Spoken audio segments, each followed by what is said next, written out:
Welcome to the LDN radio show, brought to you by the LDN Research Trust. I'm your host, Linda Elsiegood. I have an exciting lineup of guest speakers who are LDN experts in their field. We will be discussing low-dose naltrexone and its many uses in autoimmune diseases, cancers, etc. Thank you for joining us. Today we're joined by Belita from California in the United States, who's going to share with us her chronic pain story. Thank you for joining us today, Belita. Thank you so much for letting me speak today. I want to share my story. Okay, well, you tell it in your way, in your own words, and I'll ask questions as we go along. Okay, because today is my 2-week anniversary of starting LDN at 0.75 milligrams. 2 days later, half the pain went away. 3 days later, all the pain went away after 35 years.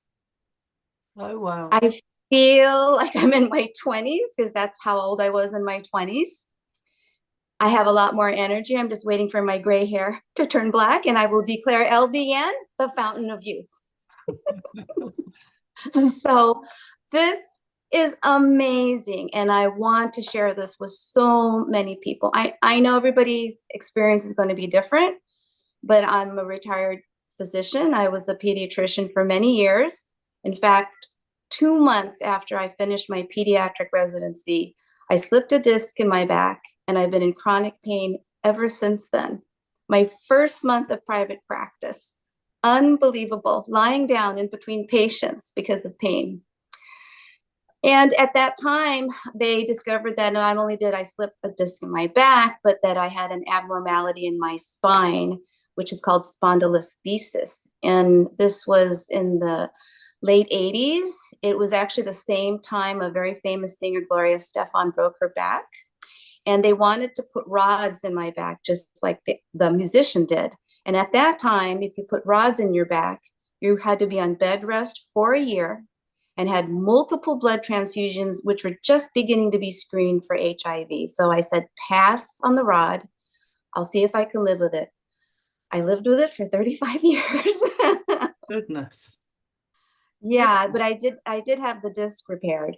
But, you know, once you have a mechanical abnormality, you know, the toe bone is connected to the ankle bone, is connected to the knee bone. It's a domino effect.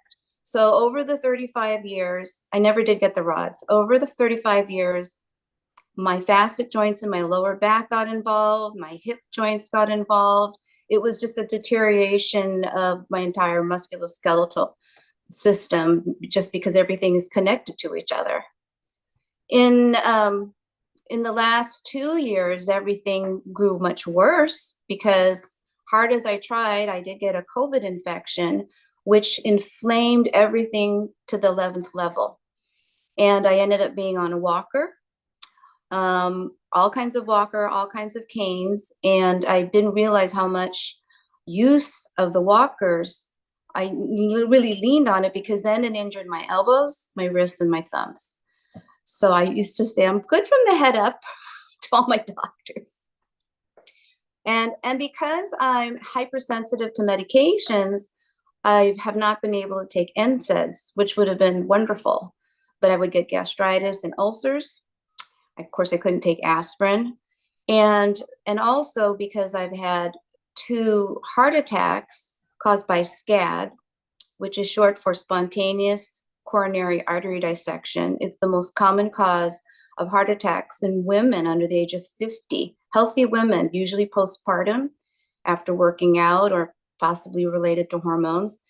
Because of that, you're limited in what kind of medications you can take or what you can even do. So basically, I've been on Tylenol, Cymbalta, and some CBD tincture as my only medications.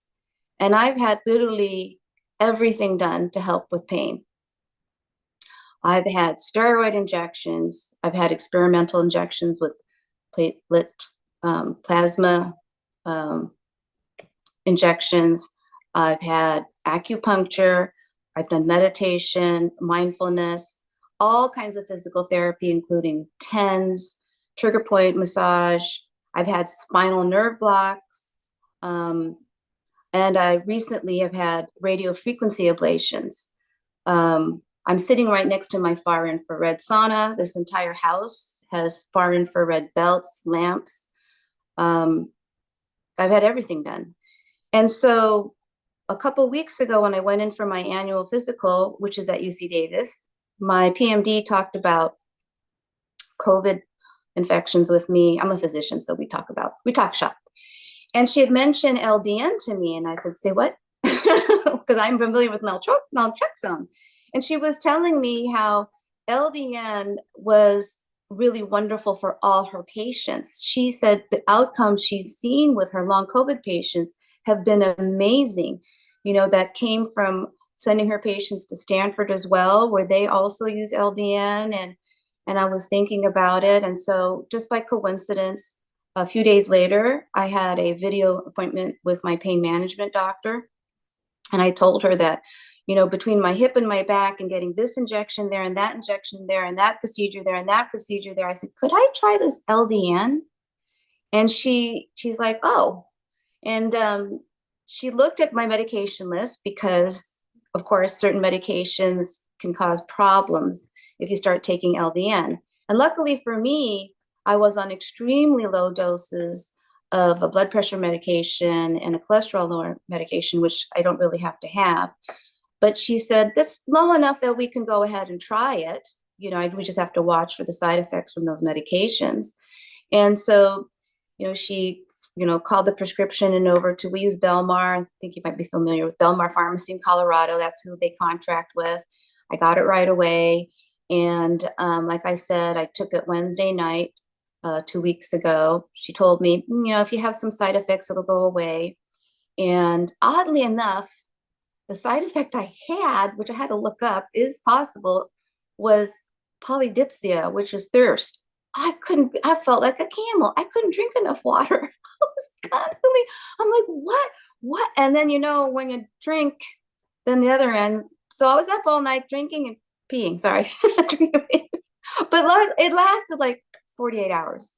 But like I said, then I woke up 36 hours later, because usually in the morning I have to go through a ritual of icing everything, then going under the far infrared lamps, and then, you know, moving everything slowly, like kind of like the Tin Man that needs an oil can from Dorothy. But when I woke up that Friday, I thought I was dreaming, because I woke up and I was moving my arm and I said, what happened to my arm? But am I awake? What happened to my arm? Because usually I can't even move it. And then I was like, no way. And I was moving my arm. And then I thought, well, let's see the other arm. Oh my gosh. And it was like, oh my goodness, what is this? But my hip and my back were still, you know, a little bit sore. I mean, yeah, they were still sore. There wasn't any difference. And I'm like, well, still got to work, slow to go, you know? And then the next day I got up and I got out of bed. Actually, I just got out of bed. Usually, you know, there's all kind of like exercises, heating, but you know, and I just got out of bed and I started walking and I had no pain. And what was shocking to me was that I had hoped there would be no pain, but the mobility was amazing. I had no idea I had that much immobility and stiffness for decades, because I was walking around and I'm thinking, there's no pain, but what are my hips doing swaying side to side? I'm like, am I doing the hula? I honestly don't even remember my body being able to do that.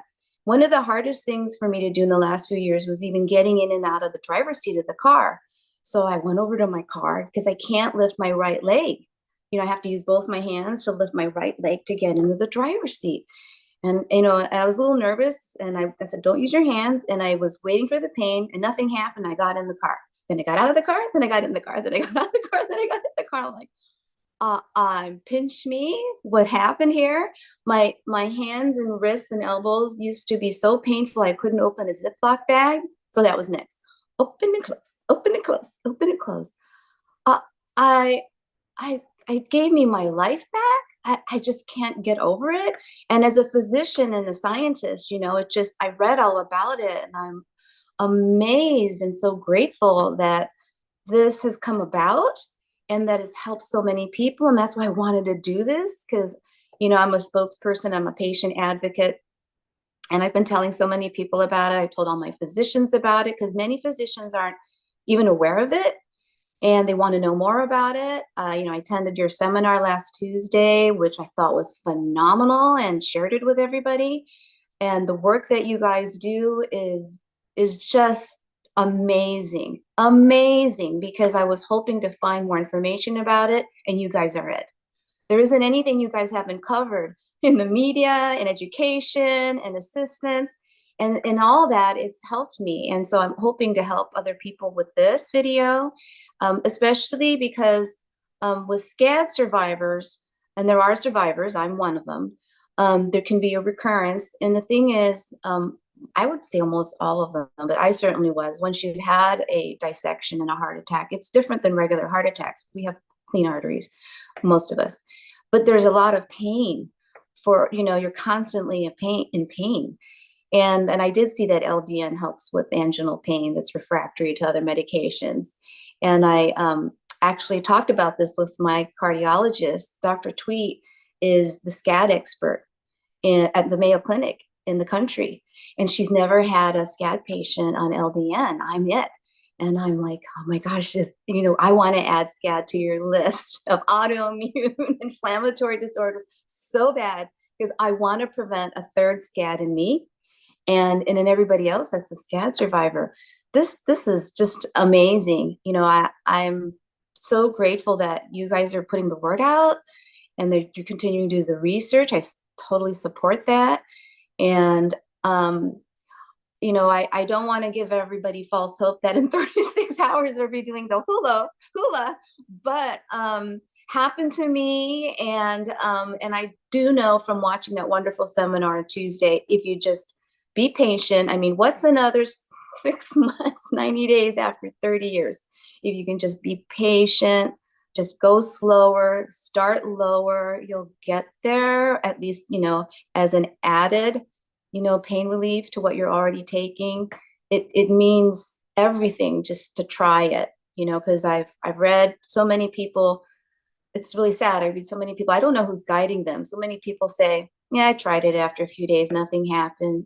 It's not Tylenol. Like, who told you about it? Are you, oh, what a shame. What a shame. You know, so yeah, it's just, I mean, it's really something to, like I said, the pain was one thing, but the mobility, you know I don't look like a 20-year-old, but I feel like a 20-year-old.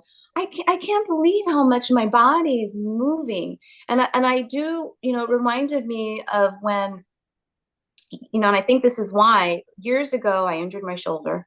And the doctor said, like, how high can you raise up your arm? And I said, well, just to this. You know, it's painful, but that's it. And it's not that it hurts more. I just can't lift my arm more. And he said, okay, let's see if the steroid injection hits the bullseye. Gives me the steroid injection. He goes, now raise your arm. And I went, what did you do? What did you do? And he said, it's the feedback. You know, your body is going to actually say, it hurts, stop it. You know, I don't hear anything. And I think that's part of what happened. You know, the LDN is, you know, getting all those endorphins going. And now the body's like, oh, none hurt. Well, let's do the hula. Let's walk like a normal person. That's just my theory, but that's what it feels like. You take that pain away, and I'm not going to ignore it. I know I have underlying, you know, arthritic issues, and I never got those rods, so I'm not going to go bungee jumping, but I can do a normal life. I can drive the car. I can sit. Sitting has always been the hardest thing. You know, I wouldn't be able to sit here very long. I'd usually have to stand up and do a radio interview with you, but you know, I can sit, I can stand, I can walk, I can hike, I can getting in another car. I know that sounds ridiculous, but it's really hard to get into the car when it's that painful. You know, so many things, getting in out of a bed. I had to buy a specialized bed so that it was high enough so that I could get in and out and manipulate the legs. And it's not a hospital bed, it's just a specialized bed so that I can kind of get comfortable so I can sleep. Because the thing with any arthritic changes, especially if you're not moving, it's horrible getting up in the morning. So, so now I just play with the bed, but I'm glad I have it. So, yeah, Linda, thank you so much for saying, would you like to talk about your experience? Because it's like, Yes, I think I told you. Absolutely.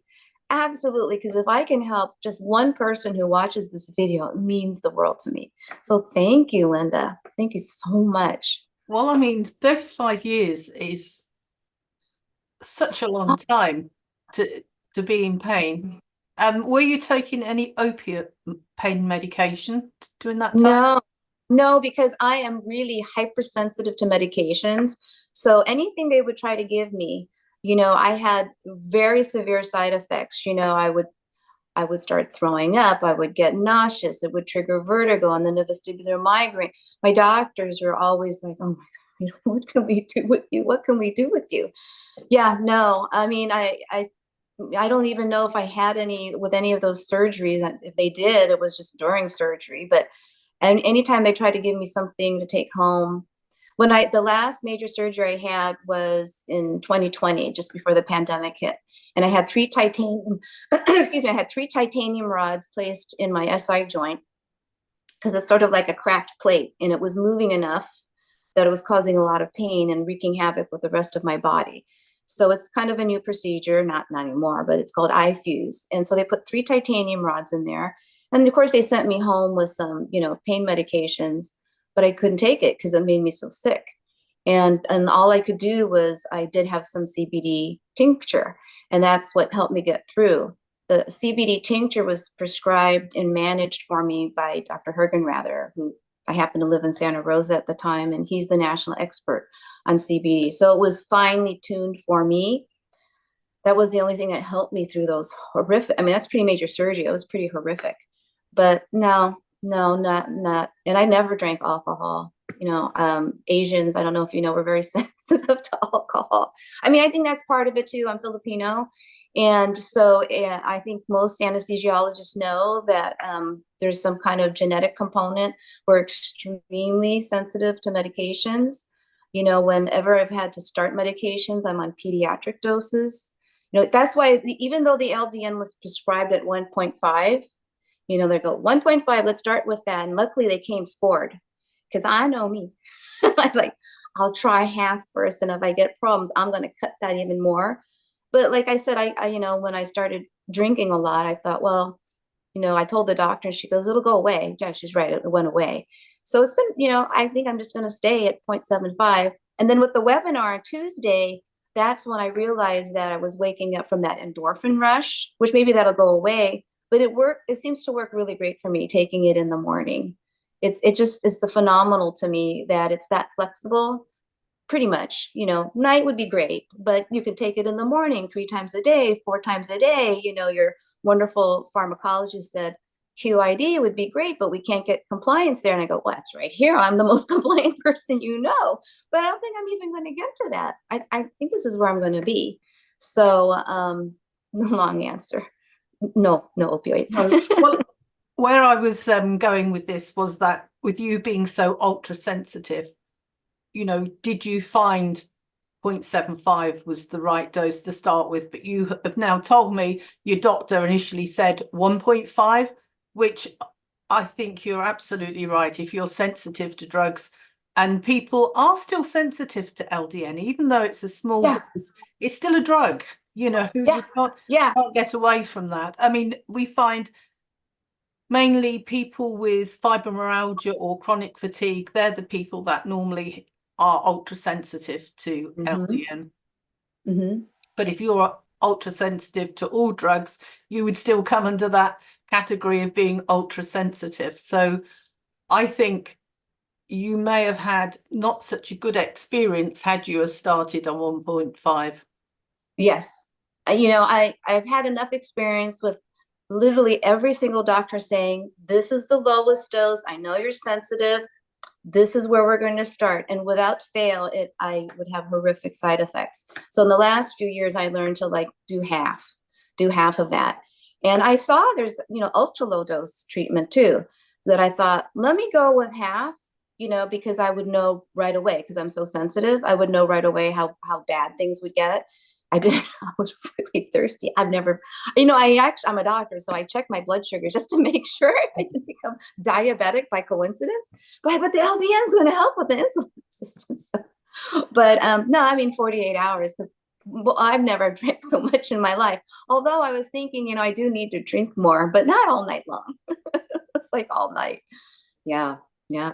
But after a couple of months, you might decide to go up and try 2 milligrams to see Well, how you feel. what I'm doing now is, because I am on those other medications, what I've noticed is that after about a week, because I'm on a very low dose of amlodipine, my blood pressure started dropping.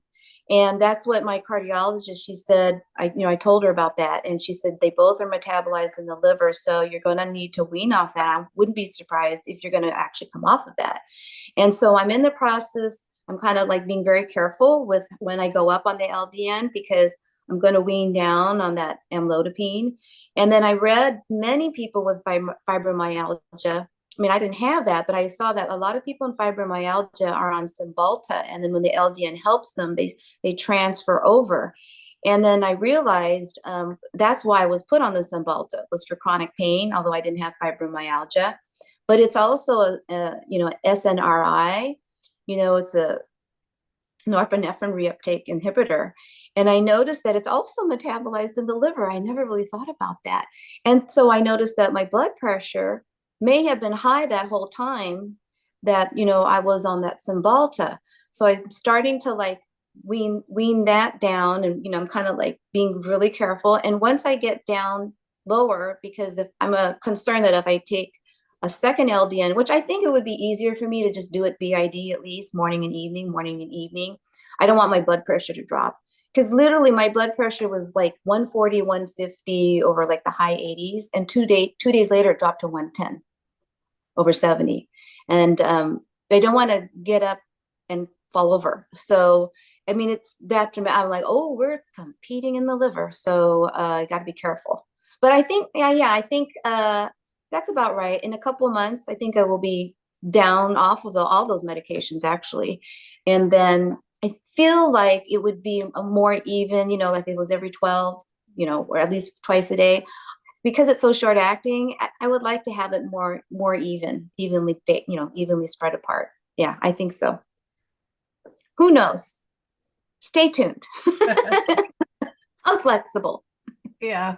So with the SCAT, we had, and you can actually go and listen to it, a cardiologist, Dr. George Yakos.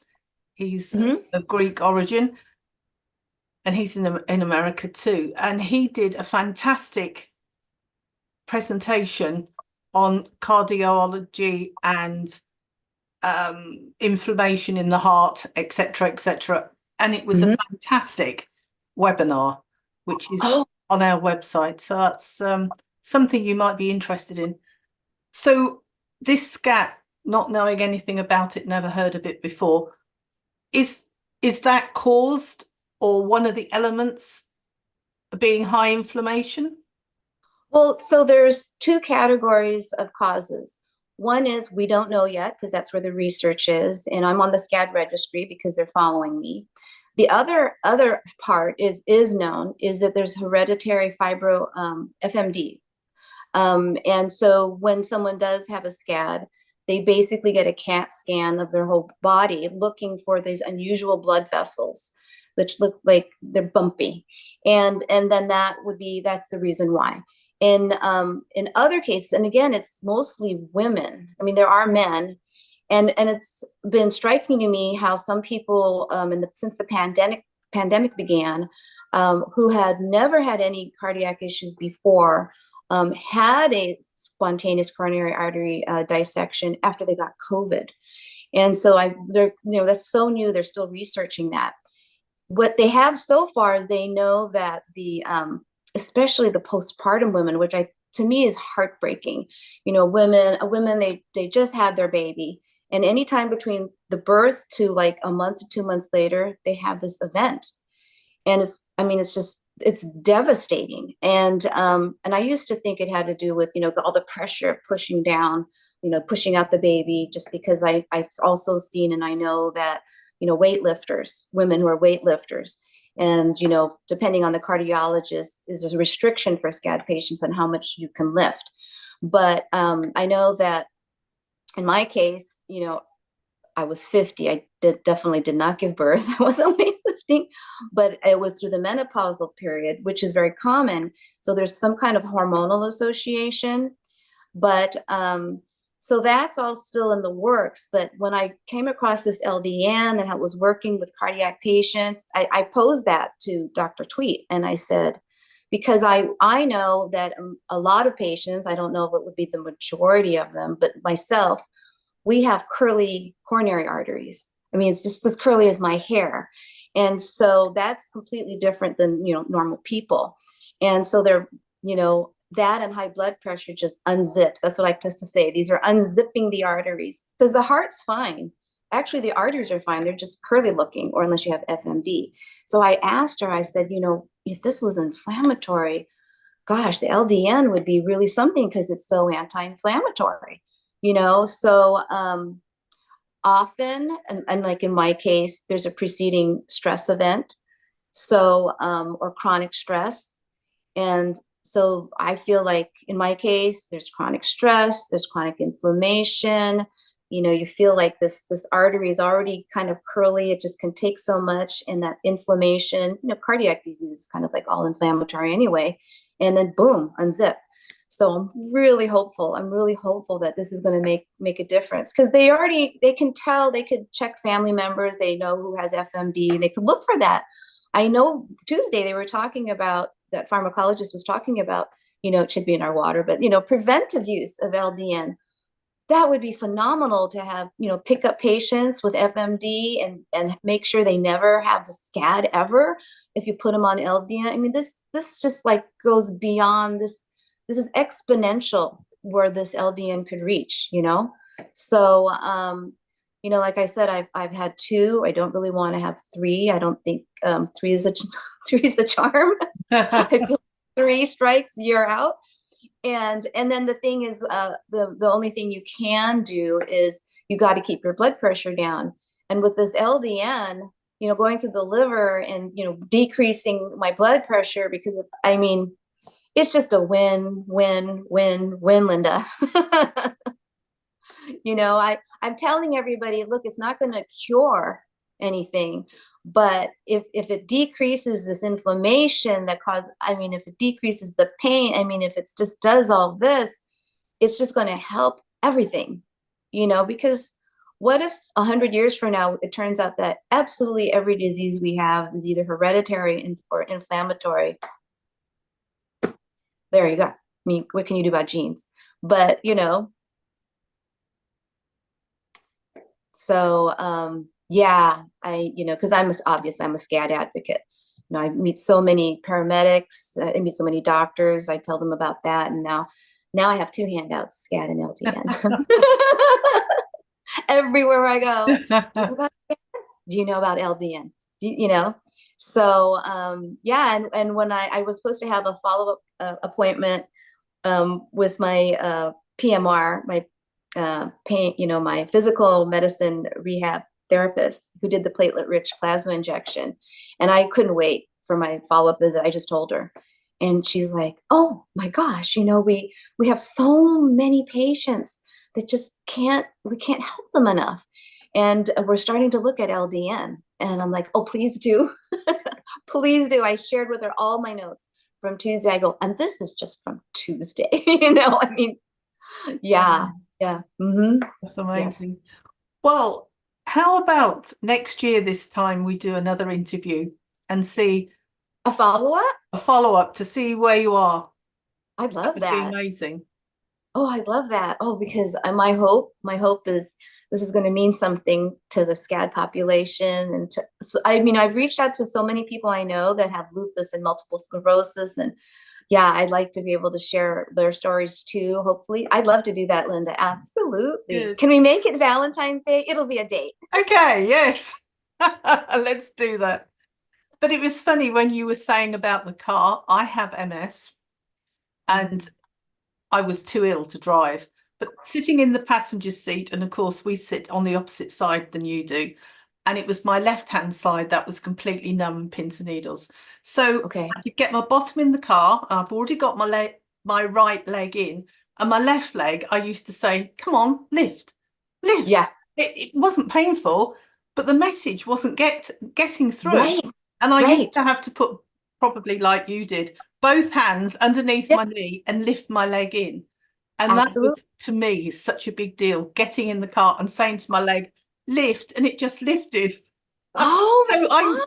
I knew exactly what you were talking about, but not from the pain aspect, but of it not doing it. Right. Right. Well, that's the thing. I mean, it's only been 2 weeks, so I still have to catch myself because for years I've been very careful about like how I step and how I move. And the other day I was going to pick up my cat, and I thought, okay, like bend down, like, oh wait, nothing hurts, just pick her up. Because I'm not used to this new me or the old me or the never it was me, who knows? But yeah. Oh, thank you for sharing that. Because I mean, it seems like such a silly thing, but you take for granted in life what you can do until it's taken away. Exactly. And then when it's given back, it's such a gift, right? Exactly. Oh my gosh. Oh yeah, I just thought about that. You're right. You drive on the other side. Yeah. Well, Okay. Well, Next year. for me, because I'm driving, it's tricky because I have to lift my right leg in, but sneak it underneath the steering wheel. So that was the other part. I mean, I specifically bought a car because it would help me. It's the only car that has elevated or has the ability to elevate the seats because that would help me. The things we do, Linda, really. Right? Exactly. Yeah. Well, this was fantastic. Thank you so much. And please do keep sharing the word. Oh, I will. I will. I look forward to our date next year. Okay. Bye for now. Thank you. Bye, Linda. Bye-bye. Any questions or comments you may have, please email me, Linda, Linda, at ldnrt.org. I look forward to hearing from you. Thank you for joining us today. We really appreciated your company. Until next time, stay safe and keep well.